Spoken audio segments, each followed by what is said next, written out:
Assalamualaikum warahmatullahi wabarakatuh. Selamat pagi semuanya. Bagaimana kabarnya hari ini? Semoga semua dalam keadaan sehat. Sebelum pembelajaran dimulai, silakan siapkan alat tulis, kesiapan diri agar fokus ketika pembelajaran berlangsung, dan jangan lupa untuk selalu mengawali kegiatan dengan berdoa agar selalu diberikan kemudahan serta kelancaran. Ibu ucapkan selamat karena kalian telah berhasil menyelesaikan pendidikan di jenjang sekolah dasar. Dengan hal tersebut, patutlah kalian syukuri dengan cara menunjukkan semangat belajar yang tinggi dan selalu mengembangkan potensi diri.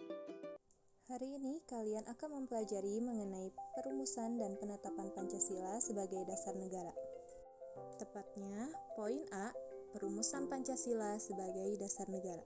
Adapun tujuan pembelajaran hari ini, yang pertama, diharapkan kalian mampu untuk menjelaskan sejarah awal bangsa Jepang masuk ke Indonesia.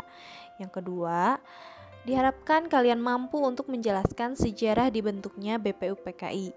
Dan yang terakhir, diharapkan kalian mampu untuk menjelaskan sidang BPUPKI.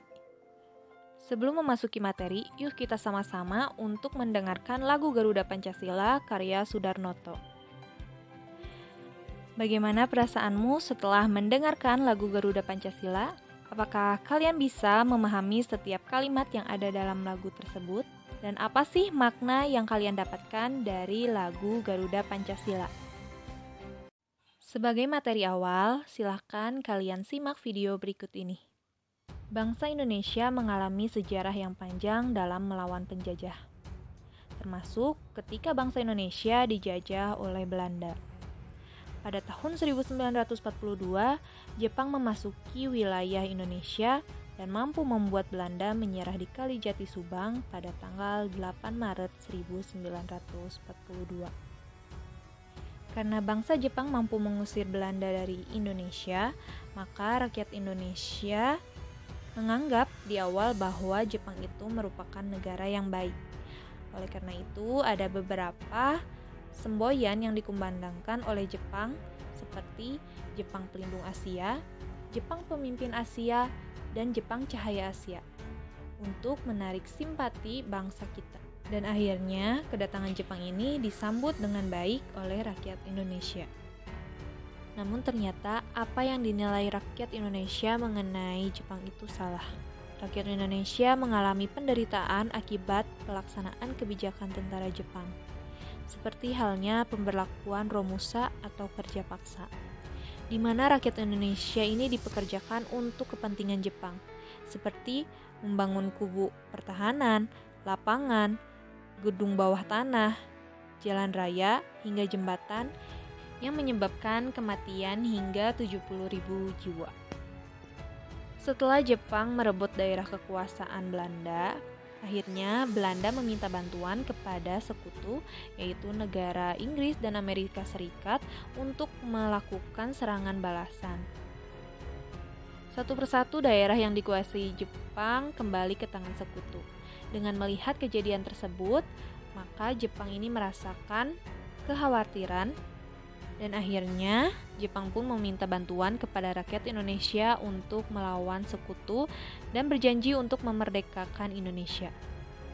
Maka sejalan dengan itu, pada peringatan pembangunan Jawa Baru tanggal 1 Maret 1945, Jepang mengumumkan pembentukan Dokuritsu Junbicho Sakai atau yang dikenal dengan Badan Penyelidik Usaha-Usaha Persiapan Kemerdekaan Indonesia atau disingkat dengan BPUPKI, untuk menyelidiki usaha-usaha persiapan kemerdekaan.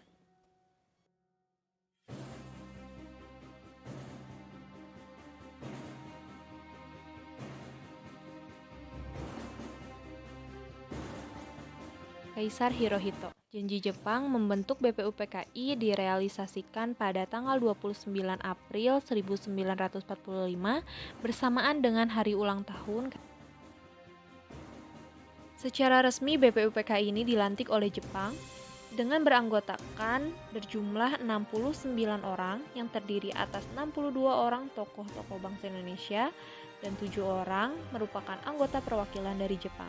Adapun ketua BPUPKI, adapun tugas dari 7 orang perwakilan Jepang ini hanya untuk memantau dengan 2 wakil ketua yaitu Ichibang Sayoshio yang merupakan dari 7 orang ini dan Surosif dalam setiap kegiatan.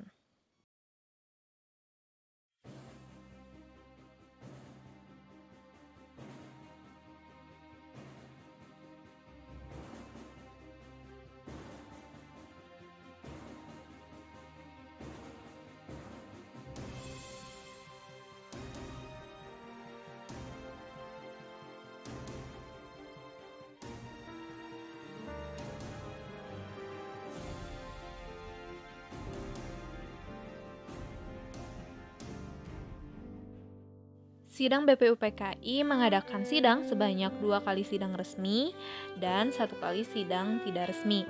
Sidang resmi ini dilaksanakan pada tanggal 29 Mei sampai 1 Juni 1945 yang agendanya itu untuk membahas mengenai dasar negara. Untuk sidang resmi yang kedua ini dilaksanakan pada tanggal 10 sampai 17 Juli 1945 yang agendanya itu untuk membahas mengenai Undang-Undang Dasar 1945. Dan di antara kedua sidang resmi ini telah dilaksanakan juga sidang tidak resmi yang dihadiri oleh 30 orang.